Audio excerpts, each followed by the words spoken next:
Hello friends, today I will be talking about a very important topic. Basically, we will be talking about two-tail test and one-tail test. So what is the relationship between two-tail test and one-tail test? When we are using this, what is the uh, relationship of alpha in two-tail test and one-tail test? In which condition we are using this one, and what is the relationship between the p-value of one tail test and two tail test. So if you will understand that, then you will be able to use it whenever you are framing a null hypothesis or an alternative hypothesis. So this idea will be helpful for you. So before going further, I request you to subscribe to this channel and like this particular video. So as I told you, before understanding this one tail test and two tail test, you must be knowing what is the meaning of hypothesis testing.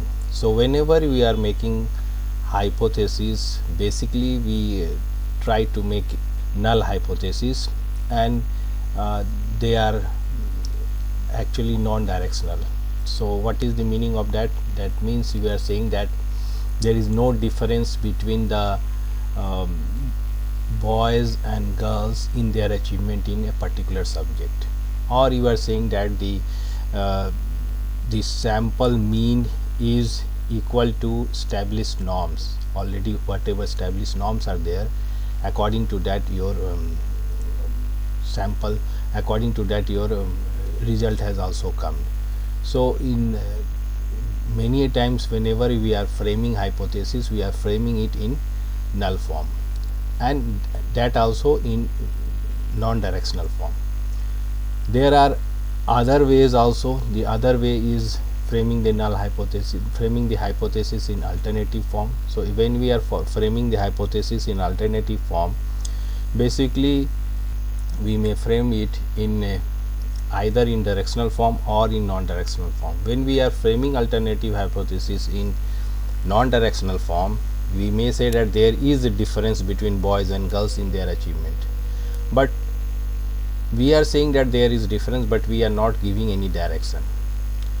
The case may be also there that you are framing the null alternative hypothesis like the boys score are greater than the girls score, or we are saying that the sample mean is greater than the population mean, or the established norms of, suppose we are testing a device and we are saying that this particular suppose there is a machine, there is a BP meter, blood pressure meter, and we are saying that this blood pressure meter will not give us value higher than this particular value. So this is we are making it in alternative form, and we are giving a direction also. So this is alternative form with direction, and there are alternative hypothesis without direction. So these are few ways in which we are framing hypothesis, and when we frame hypothesis, after that we go for particular statistics. Suppose t test we are doing, or z test we are doing, or we are going for ANOVA, whatever, and then we are trying to compare with the critical value which is given in the table. So this is the way in which we are framing the hypothesis and testing it. Now what happens, just try to understand. This is now I will elaborate on two tail test.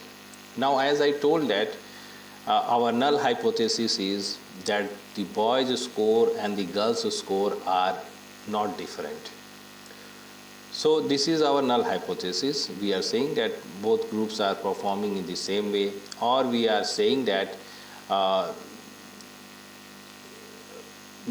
suppose the boys mean is m1 and girls mean is m2. So we are saying that m1 minus m2 is 0. There is no difference. So this is how we are framing the null hypothesis, and you can also say that it is represented in this form also as 0 equal to mu equal to mu 0. Mu 0 is your what you can say, the uh, population parameter, and mu is your sample parameter. So sample statistics, whatever you have obtained, that is represented by mu, and this is the population parameter. So here we are saying that the mu and mu 0 is not different. That means if you want to say in terms of this one, what you can say in terms of our example, we can say that when we are saying that there is no difference between the boys and girls, that means we are saying that mu is also 0, and in the population also the means of boys and girls is 0.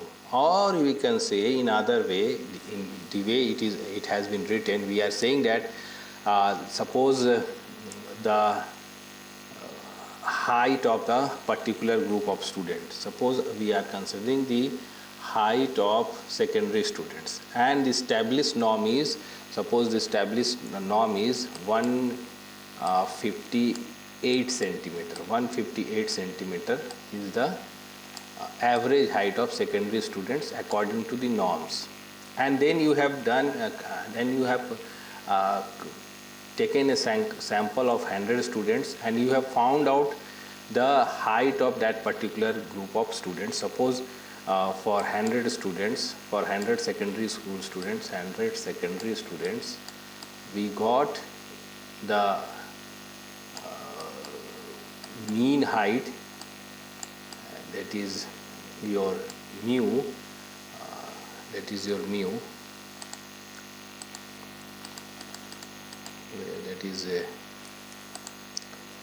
mu, whatever you have got, mu is, suppose you have got 156, suppose mean you have got 156, and this is mu 0, this is mu 0, 158 is mu 0. So according to the norms, the height of secondary school students is 158 centimeter, and for your 100 student sample, whatever mean you have got, that is 156 centimeter.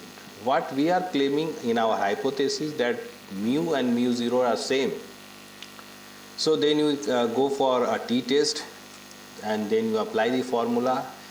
You can clearly see that there is difference of 2, but you know that when you are going for t-test, there are other factors also. Standard deviation is also there, sample size is also a factor, and when we calculate a particular t statistics value, and then whatever value you get, that value you try to compare that if it falls in critical region. So what we are doing, this is a two-tailed test diagram.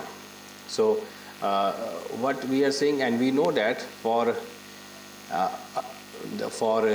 any type of test, hypothesis testing, alpha used to be 5%. So now if we are saying that our this particular mean value, whatever mean you have got from the sample, is equal to the population mean also, that means this is the region in between which the sample mean lies. So this is the, suppose some of the students will be having height of 158 centimeters, some will be having height of 157 centimeters. So this is the region in which the height of the students will lie, and we can say that our hypothesis is accepted. We say that our average height of the students are same as per the established parameter. Now once we are trying to see the alternative hypothesis of this particular situation, when we can say, when we can reject this one, either the case may be there, the students are significantly in the lower side, that means their height is very less than 158 centimeter, significantly less than 158 centimeter, or it may be the height is significantly higher than 158 centimeter. So that's why because we are not sure, whenever we are going for hypothesis testing, we divide this alpha. Alpha is the parameter where we are going to take the decision of rejecting or frame null hypothesis. This is the chance. So basically we divide this 5% into two parts. One will be in the left side and other will be in the right side. Why it is done in both the side? Because we are not sure about the direction.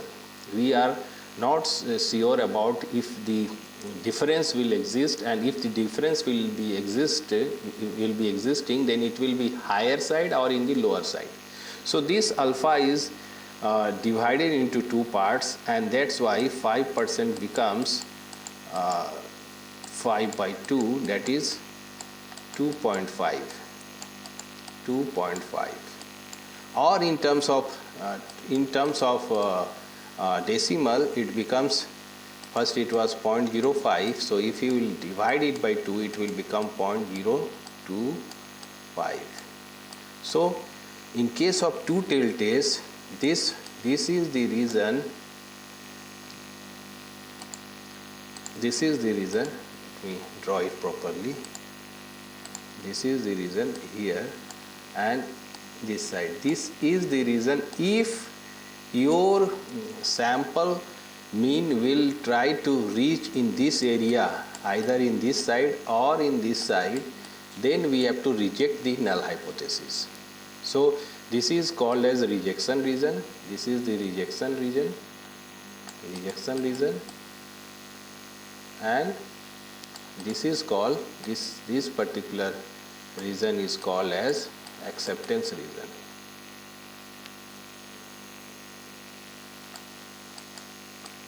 Acceptance region. So this is the fundamental behind two-tailed test. What I am saying, that we have framed a null hypothesis. We are saying that the height of the students is same as the established parameter. There is no difference. So mu is what you have obtained from that sample, and mu 0 is already provided, and we are claiming that both are same.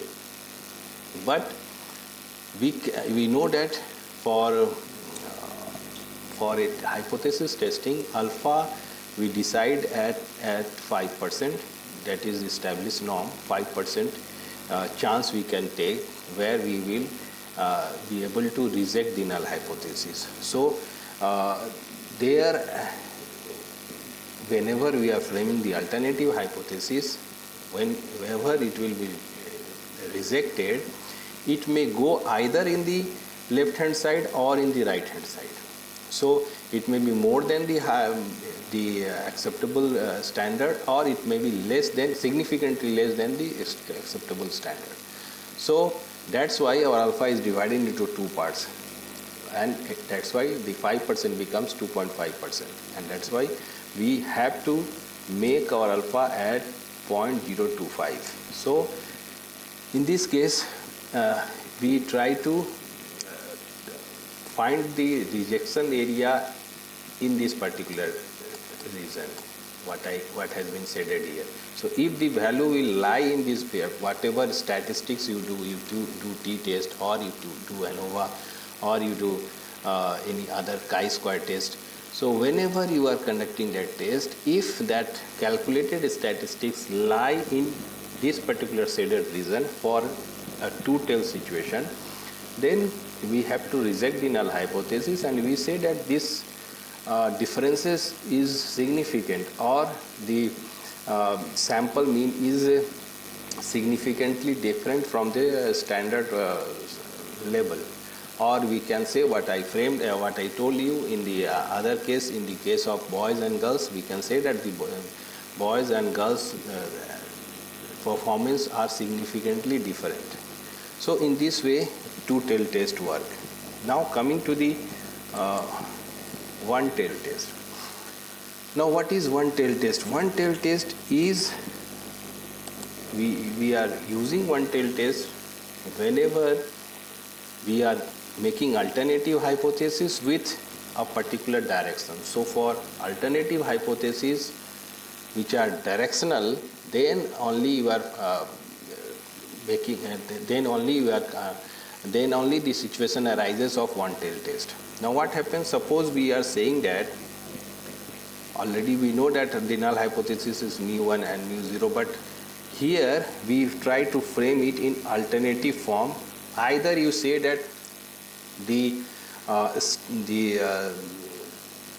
outcome is higher than the standard norms, or you can say that the outcome is lower than the standard norms. So if you are claiming it that it is higher than the established norm, then it is right tail or right tail one tail test. Or if you are saying that if it is lower than the standard norms or standard value, then it is left hand or left hand one tail test. So in this case, when alpha is again here also alpha is 5%, because you are giving a direction, we are fixing the entire alpha in one side. Either if it is right tail, then this particular situation arises, it is 5% in the right hand side, and if you are saying that it is lower than the standard value or the population parameter, then it is left sided. So it is left tail and 5% can be put here. So example is, if you are saying that the boy's average height will be higher than the standard 158 centimeter. Secondary boy's average height will be higher than the established protocol of 158 centimeter. So this is the case of right-handed one-tail test.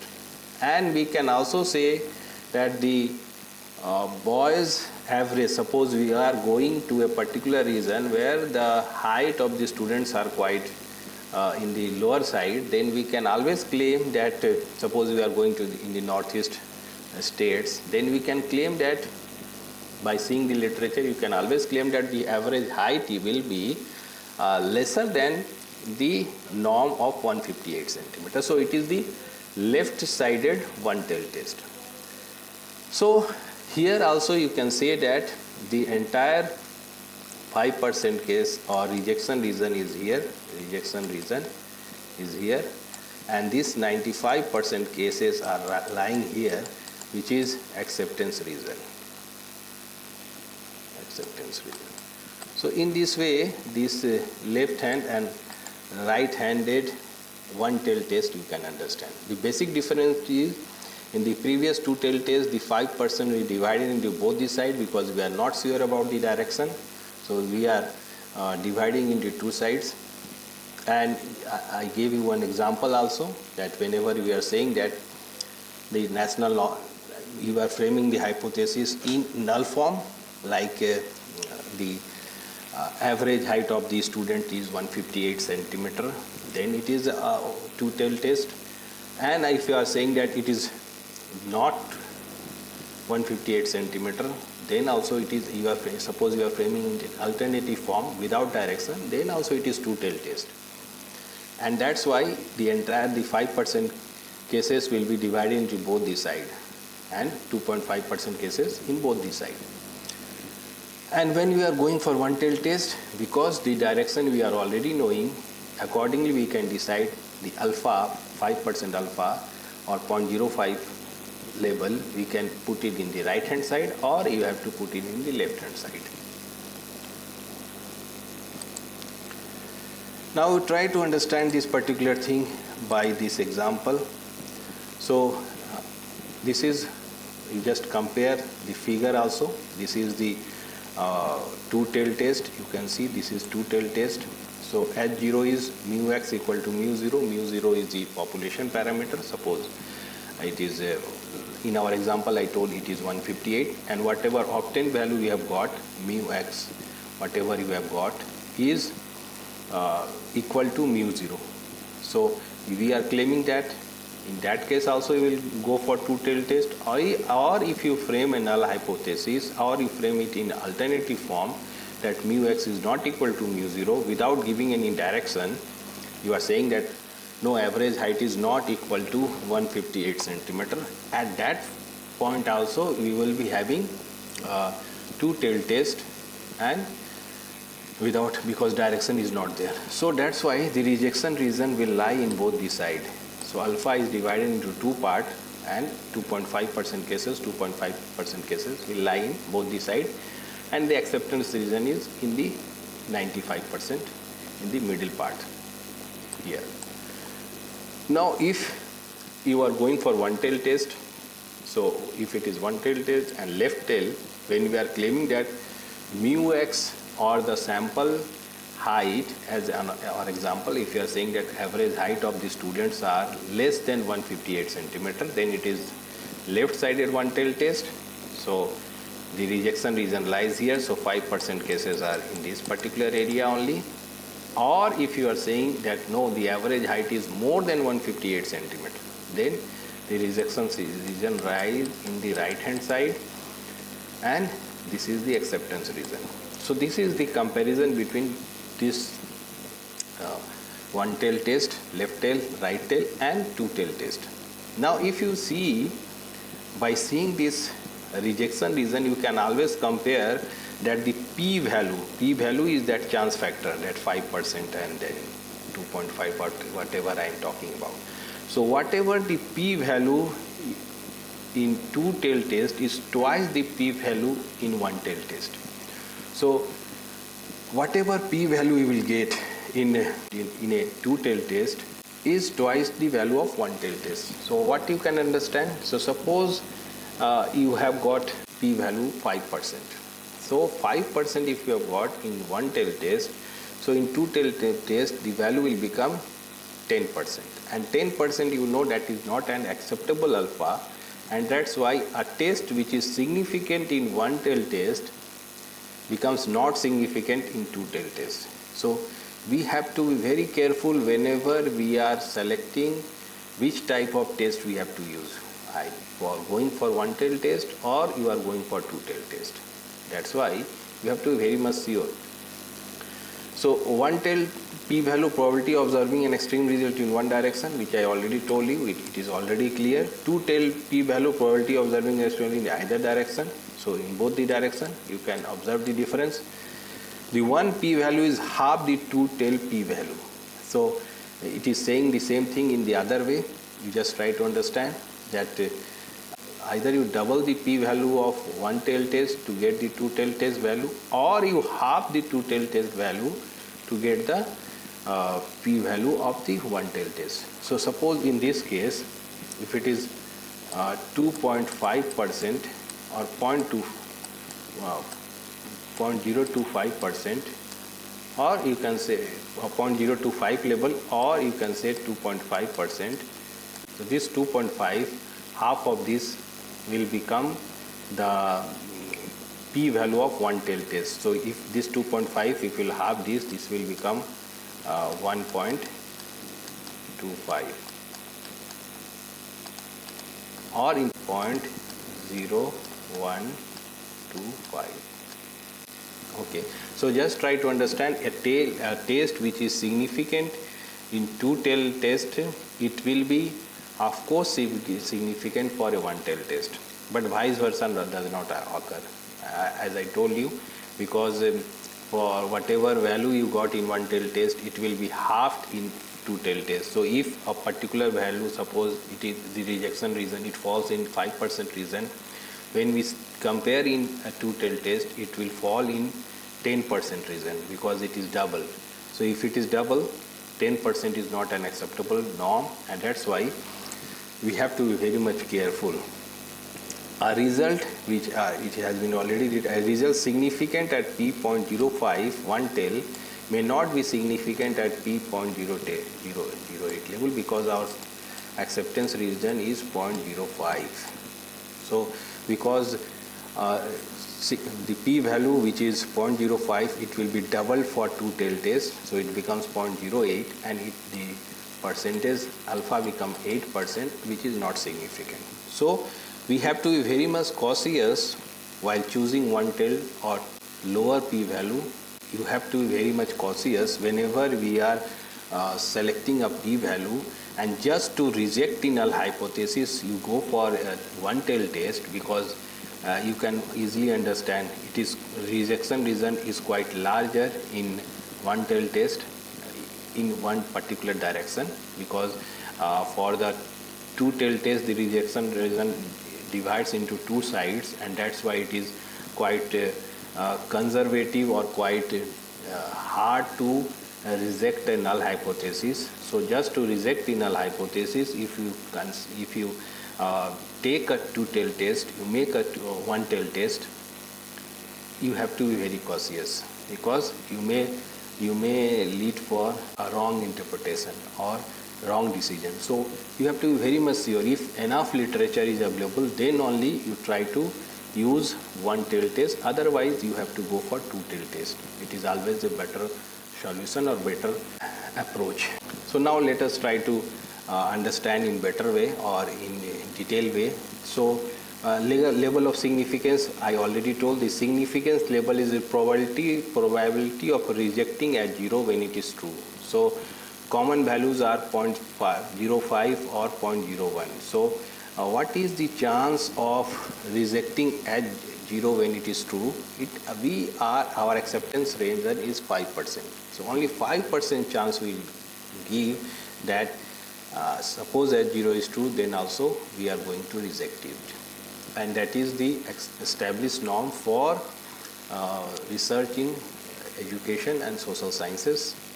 For other subjects, we basically for other subjects like medical sciences, we decrease it further. We make it 0.01, because in medical decisions we have to be very much sure. So common values are 0.05 or 0.0. One tail test, entire alpha is in one tail. So as I already told, because it shifts to one tail, one side, because we are giving one direction.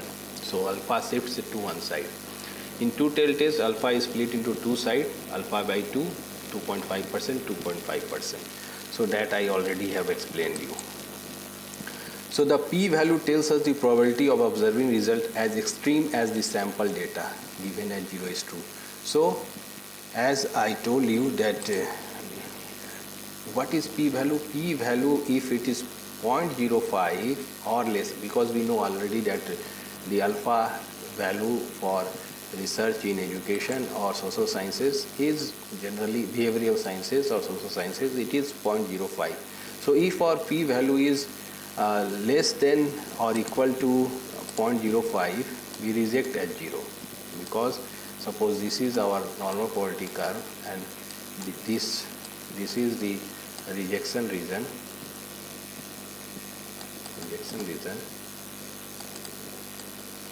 and this is the rejection region. So our alpha by 2, because this is two tail test, alpha by 2. So if our calculated statistics gives us a p-value, the chance value of rejecting a true null hypothesis, if it is coming less than this alpha by 2 value, it means established norm is for two tail test it is 2.5%. So for a p-value which is either equal to 2.5% or less than 2.5%, maybe it is 1%, maybe it is 1.25%. So we reject the as 0 because it falls in this particular region. But if p is greater than alpha, that if p falls in this acceptance region,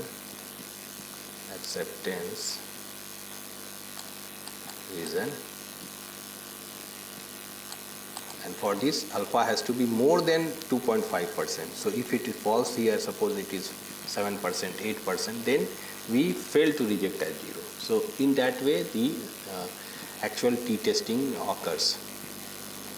So as I was explaining that whenever you are conducting two-tail test and the test statistics lie in between the acceptance region, then we can accept the null hypothesis, or you can say that we fail to reject the null hypothesis. And but if the test statistics is equal to or higher than the critical value, then critical value we used to get from the table of the different test statistics, t-test or ANOVA or chi-square based on the degrees of freedom. So if it falls in the region of 0.05, then it comes under the rejection region, and we reject that particular null hypothesis, or we say that the alternative hypothesis is correct. So let me explain this particular thing in a little simpler way. Suppose this is our normal probability curve. So this is our normal probability curve. As I am talking about, this is the 2.5% region. This other 2.5 is in the left hand side, and this is the middle part.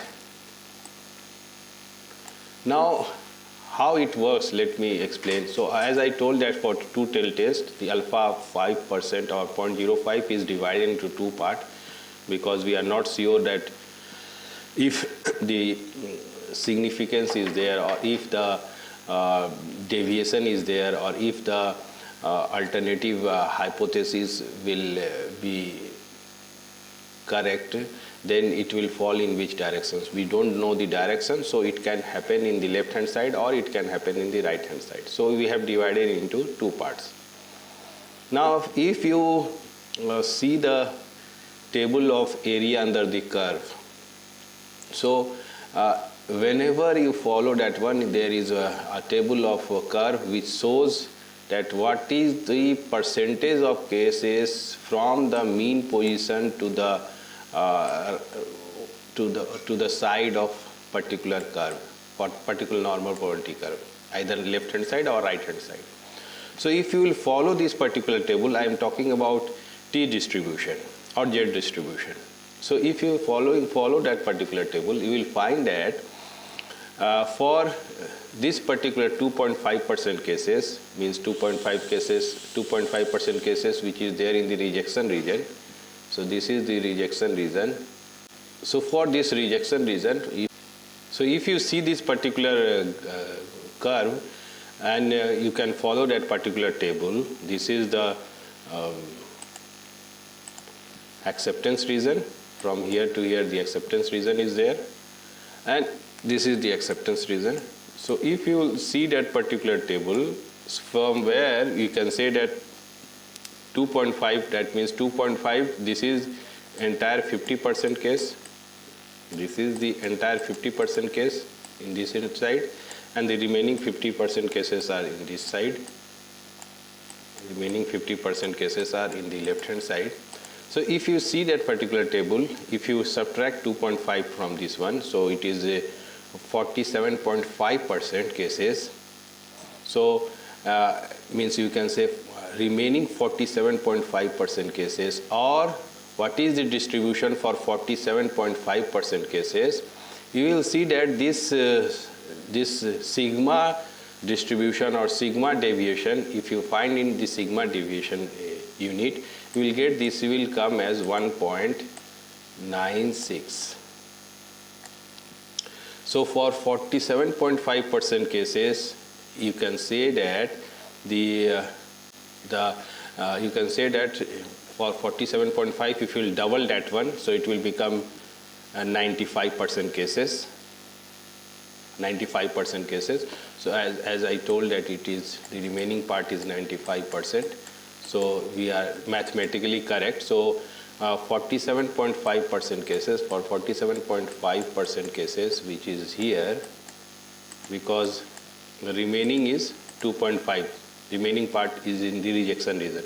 So these 47.5% cases, if you follow that particular distribution, you will see that this value in terms of a sigma unit or in terms of deviations in the x-axis, you can find that it will come 1.96. And as you must have noticed that whenever you are conducting t-test and taking alpha value at checking the alpha value for 0.05 level or 0.01 level, you must have seen this particular figure 1.96. So whenever the test value of t-test is coming as 1.96 or above 1.96, we are rejecting the null hypothesis. So in this way it happens. So suppose, now try to understand, suppose we have got a coin. So our null hypothesis that it will be a fair coin, so P will be 0.5, probability of getting head and tail is 0.5. Now what is the alternative hypothesis? Alternative will be the probability of getting head and tail is not 0.5 or half, it is not half. So if we suppose this is our normal probability curve, and if our P lies, if our P is 0.05, if we got P as equal to 0.05, then and alpha is 0.05, we reject as 0, suggesting a biasness, or you are saying that the means you can say that you are rejecting null hypothesis. You are saying that the coin is not fair. So in that way you are able to take decision. So whenever one tail test is there, we have understood the idea behind a two tail test and why the value is 40 distribution or 40 test or Z test, why the value is 1.96. Now when there is a alternative hypothesis with direction, we have to frame one tail test, that I have already explained. So if that particular situation is there, suppose your normal probability curve has right hand tail. So if you are saying that the values, the difference is positive, or you can say that the value is higher than the sample value, the population parameter. So we have decided that our alpha will be lying in right hand side. So entire 5% will lie in this side. So this is the case of right-handed one tail test. So if you see this is the central value, and here we are saying that 5% cases are in the right hand side. So if you are talking about 5% cases, so in between this central point to this particular point, the remaining percentage of cases will be 45%. Again, if you will see the T distribution table and the percentage of cases from the central point to the each side of the curve, so for checking this particular value, that is 45% cases, in terms of this standard deviation unit or sigma units in the x-axis, you will x-axis will find that this particular value is coming near about 1.68. So you just try to understand, this is 45% cases, so remaining 50% cases are here, so total will become 95, as we have understood whenever I was talking about one tail test. So remaining 95% cases are here, but this is the rejection region. This is the rejection region for the right-handed one tail test, rejection region. So if you see this particular graph, you can understand 40 distribution table. If you follow that particular table and try to see the deviation units in that particular Z deviation unit or sigma deviation unit, if you will try to see, then you will see that for the 45% cases, this particular deviation, you know that this is becoming 1 sigma unit, then it is 2 sigma unit, then it is 3 sigma unit. Like this is there, here minus 1 sigma is there, minus 2 sigma is there. So if you see this particular table, you will see that this value comes under 1.6 sigma unit. So you must have, again, if you see that whenever you have done one tail test, and whenever you are going to take decision, the critical value lies at 1.668. The critical value lies whenever you are conducting t-test for one-tail test, for one-tail hypothesis testing, the critical value is 1.68. So you can follow from this particular explanation why it is 1.68. So that is the main idea behind one-tail test and two-tail test. So every time you can understand, then it is two-tail test is little bit stricter because the sigma units are quite higher. You got the you have to get the sigma unit for t-test as 1.96.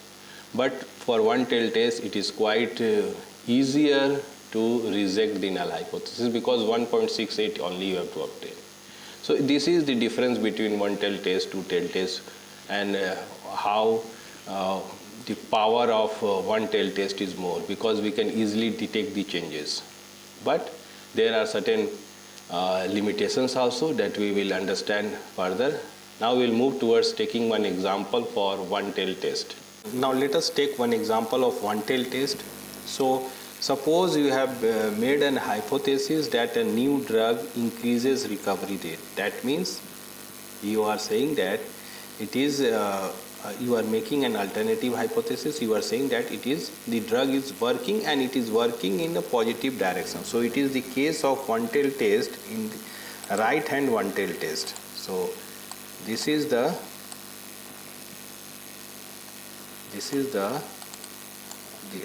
rejection region. 5% rejection region lies in this right hand side.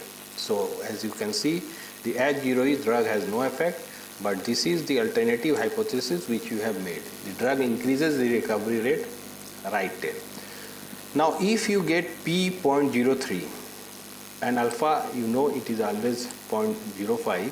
So if p you get which is 0.03, then we can reject the null hypothesis and we can say that drug works because the acceptance region is here.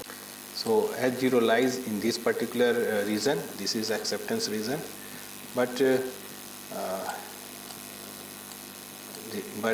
as you have got p as 0.03, that is 3% you have got. The required is 5%, but you have got 3%. So we are very much convinced that our value is significant and we have to accept the alternative hypothesis, or you have to reject the null hypothesis. So in this way, this is an example of right tail one tail test. So when to use two-tail test? Use a two-tail test when no clear direction is specified. So whenever you are conducting research in behavioral sciences, maximum of times there is no specified direction. You cannot say boys are better or girls are better or government school is better or private school is better or higher or lower like this. So it is quite safe that you go for making a two-tail test or making a null hypothesis. So you should not give any direction, no clear direction is specified. Testing for any difference, not just increase or decrease. So if you are going to test only to see if there is a difference, we are not happy. Means I told you that you can always say null hypothesis in alternative form. You are saying that there is a difference but not giving any direction. So in this way also, suppose you are thinking that you are quite convinced that there is a difference, but you don't want to give any direction that boys are better or girls are better or government school is better, then it is always better that you make it in alternative form without giving direction. So suppose example you can see, checking if a new teaching method affects test to score or not. You can always say that there will be difference between the method which is traditional and the method which you are using in the experimental research, but you should not give any direction. So in this situation you can go for a two-tail test. Maybe you have framed it in alternative form.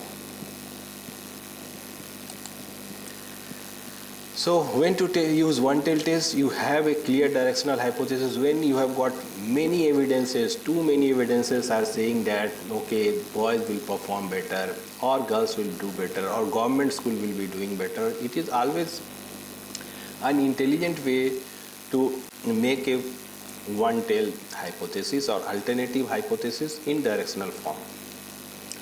So checking example, you can take checking if a training program increases productivity, which is a one tail test in right sided one tail test. So of course, if we have seen that many studies, many research are saying that a particular training program using technology is productive, then you have to make an alternative hypothesis with less conservation, because you have to be lesser strict to take a decision, because whenever you are making two tail test, because so it is too much restricted, the acceptance reason is increased, so it is quite difficult to reject the framed null hypothesis. So whenever the conservative situations are there, we are not sure about the direction, then you should go for two tail test. But if you are quite convinced that the method is working or the groups are different, then you should go for stricter norms, non-stricter norms, some easier norms, so that our rejection region will become little higher, maybe in any direction, and you can easily reject the null hypothesis and you can give a better result in a feasible way. Now, what is the relationship between alpha and power? Power is the probability of correctly rejecting at zero. I already have told you, or whenever when you will see my video on power of test, you can understand power of test is that you should be able to detect a change when it is happening. So suppose a medical test is there, we go for a particular brand, you should go for a particular diagnostic center, so that you can detect it if the problem is there. So similarly, you can say that power of is the probability of correctly rejecting H zero. So whenever H zero is wrong, whenever you are saying that okay, a person is H zero is, you are not a diabetic person, you are not having blood pressure problem, but if it is there, it should be detected. So you should not go for committing type 2 error.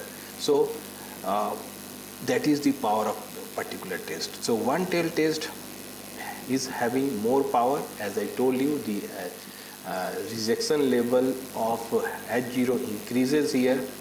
So if there is slight difference between the in comparison to one tail test situation, in comparison to two tail situation, if the difference is slight there, then the test will detect that and the H0 will be rejected. But two tail test has got less power but more rigorous and accounts for unexpected effects in both directions. So okay, power of test is quite good for one tail test. In one tail test you can easily detect the changes, or you can easily reject the H0, but still two tail test is quite safe whenever you have got any problem or any what you can say, any confusion that either of the group will work or not work. So it depends upon the context of the study, the variables under investigation, and the situation, that which type of test you have to use. You have to go for one tail test or you have to go for two tail test. So now let us see the advantages and disadvantages of two tail test. So as I told, in two tail test it detects the effects in both the direction. So it is more conservative, reduces risk of missing unexpected findings. So whenever the condition you want to avoid risk, whenever you are seeing that okay, we have to be very much sure before rejecting the null hypothesis, then you have to go for two tail test. So in that sense it is more conservative, because the rejection reason has become little less, because it has been divided into two parts. So it is quite stricter, and we can only reject as 0 when the test statistics will be in the higher side. Then only the P will get in the rejection region. Now the disadvantage is requires large sample size to achieve the same power, harder to reach significance due to split alpha, because alpha has been splitted into two parts, so it is quite harder to reject the null hypothesis. So if this situation demands, you should go for two-tailed test, and many a times, because we should not go for taking a risk, so we try to go for two-tailed test. Or if you are little bit of in the what you can say in the liberal side, then you make two-tailed test with non-directional. You make non-directional two-tailed test. So you can say that there is difference, but you should not give any direction. If you give any direction, then it will become one-tailed test. Now, what is the advantage of one-tailed test? Higher statistical power, because it can easily detect any changes. So whatever, because the rejection region is in one side, so it can be easily detected, and you can reject with a less value of statistics whatever you are getting. The obtained T value or ANOVA value, if you have got one-tailed test, the rejection become quite easier. So many a times a test sample or a test which is significant, when you make it one-tailed considered when you make the hypothesis in the directional form, then it may be significant, but the same in the same condition, if you make a two-tailed test consideration, it may become not significant. So you have to be very much sure when to use one-tailed test. So disadvantage is misses effects in opposite direction. So because you have already decided the direction, so any unexpected changes you will be missing, because your rejection region lies in one direction only. Can be misused to artificially inflate significance. So it can, because the power increases, then to promote a particular device or equipment or particular drug, a particular medicine, it can be misused also, because you can easily claim that the drug is working or that values are significant. So that you have to be very cautious whenever you are using one-tailed test. So use a one-tailed test when direction is confidently predicted. So whenever you are very much sure that there is one direction, then only you should go for one-tailed tests. Use a two-tails when unsure of direction or testing for any change. Whenever you are just seeing the change, that is, okay, change is there, you don't know about the direction of change, it is increasing or decreasing. So that cases you can go for, it is always safe, if you are convinced about a change, then you go for null hypothesis with non-directional hypothesis, and you can make a two-tailed test consideration, and you can always do it. My personal preferences will be that every time you make a null hypothesis with alternative hypothesis with non-directional consideration. Whenever you are little bit sure about that, there will be certain changes.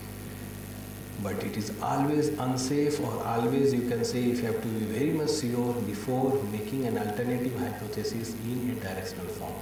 Always please specify the test types, don't switch based on results. So you have to be very much sure about which test you have to use. You have to use t-test or ANOVA, so that accordingly you can decide. So let us summarize. So two-tailed test, which type of hypothesis we are making? You are making non-directional hypothesis, or you are making alternative hypothesis without any direction. So in both the cases, two-tailed test can be used. One-tailed test can be used whenever you are making hypotheses which are directional. You are saying this one group will perform better, or it will be higher, or it will be lower. then you are making one tail test. Rejection region, both sides of the distribution, I already told you. And the rejection region for one tail test is in one side, either in the left side or in the right side. Significance of split, alpha split between two tails. So as I told you, 5% becomes 2.5, 2.5%. Entire alpha in one side. So the power becomes lower but more comprehensive. Maybe for two tail test the power becomes lower because we cannot detect the changes easily, but it is more comprehensive. It takes care of each and every type of changes and each and every direction. Similarly, the power becomes higher for the one tail test because it is quite easier to detect the changes, but it has got certain risk factor also involved. So choosing between a one tail and two tail test depends on your hypothesis, research goals and risk or tolerance. So how much risk you can and risk tolerance, how much risk you can take, what is your research variables, in which setting you are working. So if you are working in a what you can say if you are working in a medical science or in a industrial sector, then every time it is quite better that you go for stricter norms, go for two tail test, or you have to modify your alpha accordingly. But if you are doing research in behavioral science, you are very much sure about the direction of the results, then you can also go for one tail test. And that's why in that sense, if you are able to select the appropriate type of test, one tail or two tail test, your results will be not biased and more reliable and valid one. So I hope you must have liked this particular video. So kindly subscribe to the channel and many thanks.